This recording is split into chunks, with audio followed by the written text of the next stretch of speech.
Olá, povo de Deus, segunda-feira da 21ª semana do Tempo Comum, 24 de agosto de 2020. São Bartolomeu Apóstolo. Apocalipse 21, de 9 a 14. O último livro da Bíblia é um relato que parte de um vidente profético denominado João, que a antiga tradição o identifica como o apóstolo João, filho de Zebedeu. Mas isso está longe de ser consensual. O exegeta Kimmel faz uma oportuna síntese, diz ele. O vidente profético que fala no Apocalipse escreve um livro de conforto para a igreja que se acha na iminência de transformar-se numa igreja mártir. Tendo isto em vista, ele interpreta os acontecimentos do presente e do passado recente e prediz a evolução dos fatos num curto espaço de tempo até o fim do mundo, quando o reino de Deus há de ser estabelecido. Já a tradução da Bíblia da CNBB nos diz que tal vidente profético ou apocalíptico vê o céu aberto, ou seja, ele vê as coisas na ótica de Deus. Com um olho, ele observa o que acontece na terra. Os fiéis e justos são oprimidos e excluídos. Mas com o outro olho, ele vê no céu a glória do Cordeiro imolado e dos mártires vencedores. Com estes dois olhos, ele tem uma visão de profundidade. O tema do Apocalipse, sem sombra de dúvida, é a igreja nascente, que padece e sofre, mas sairá vitoriosa junto com o Cordeiro. Nesta perspectiva, temos a Nova Jerusalém e o esposo que vem ao encontro da esposa, a igreja, nos capítulos 20 e 21. Frei Carlos Mesters identifica 7 pontos nesta parte final da narrativa do Apocalipse para ajudar a meditar o futuro que Deus oferece. Diz ele, o futuro que Deus oferece é uma nova criação, é um novo paraíso terrestre, é uma nova aliança, é uma nova organização das 12 tribos, é uma nova cidade santa, Jerusalém, é um povo renovado, bonito, como uma noiva. O futuro que Deus oferece, enfim, é Ele mesmo, Deus presente no meio de nós. O trecho de hoje faz parte da descrição da Nova Jerusalém dentro de uma perspectiva de uma nova organização das 12 tribos.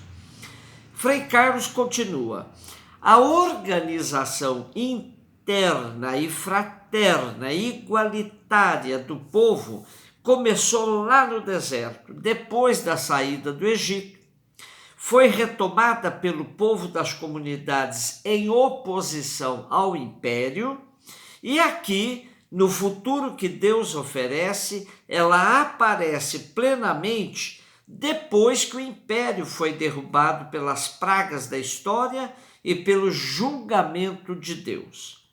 O número 12 aparece em todo canto.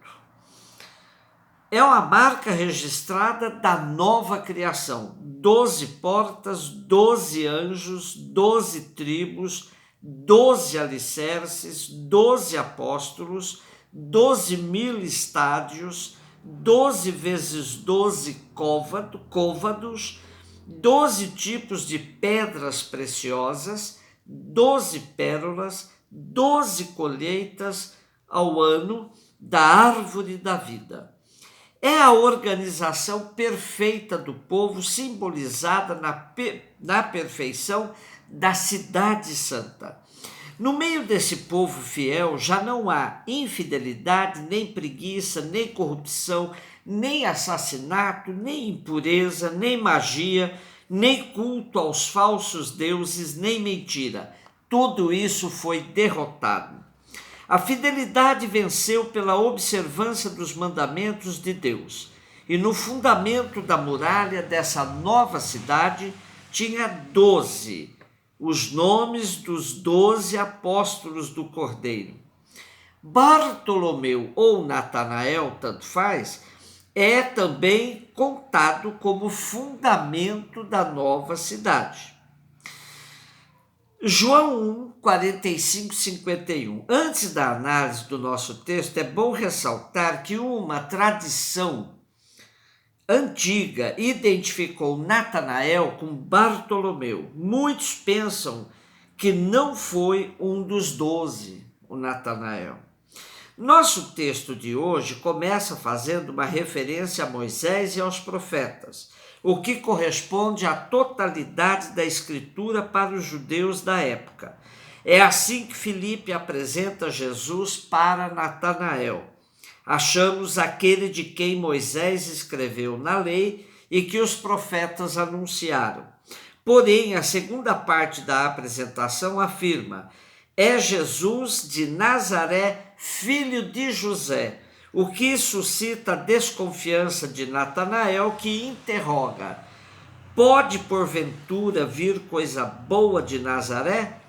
De fato, aceitar o Messias como alguém que nasceu numa vila insignificante, cujo pai é um velho carpinteiro, bastante conhecido na redondeza, vai se constituir num grande obstáculo na adesão a Jesus da parte de muitos de seus contemporâneos.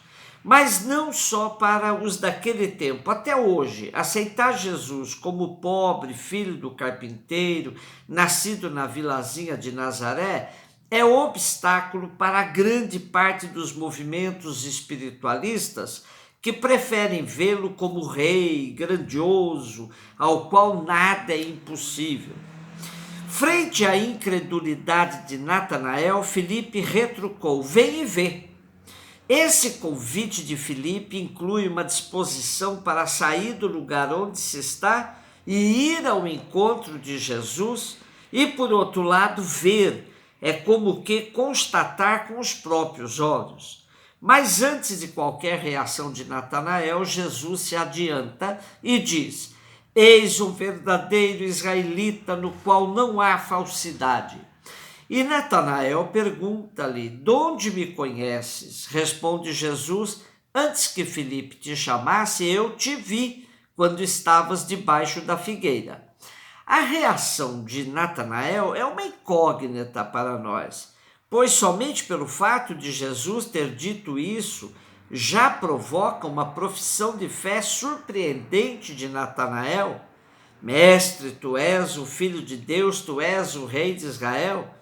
Será que Natanael se surpreendeu pelo conhecimento das coisas escondidas, ou seja, que sabia que ele, quando veio ao encontro de Jesus, tinha estado debaixo de uma figueira?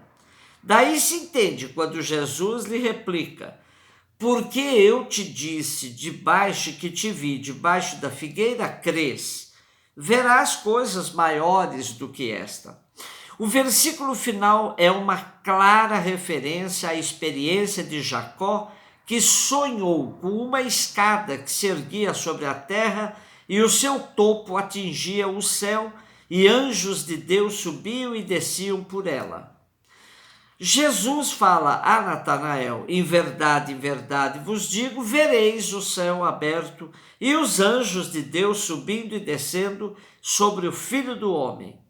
Aqui Jesus está adiantando sua partida, sua ascensão, sua volta ao Pai.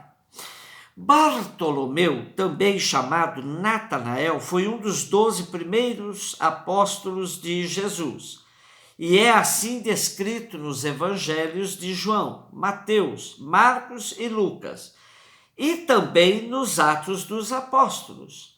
Bartolomeu nasceu em Caná, na Galiléia, uma pequena aldeia a 14 quilômetros de Nazaré. Era filho do agricultor Tomai. No Evangelho, ele também é chamado de Natanael. Em hebraico, a palavra bar quer dizer filho, e Tomai significa agricultor. Por isso, os historiadores, muitos deles, afirmam que Bartolomeu Natanael trata-se de uma só pessoa. Depois de Pentecostes, Bartolomeu foi pregar a Boa Nova. E encerrada essas narrativas dos evangelhos históricos, só teremos então os apócrifos, isto é, uma das tradições.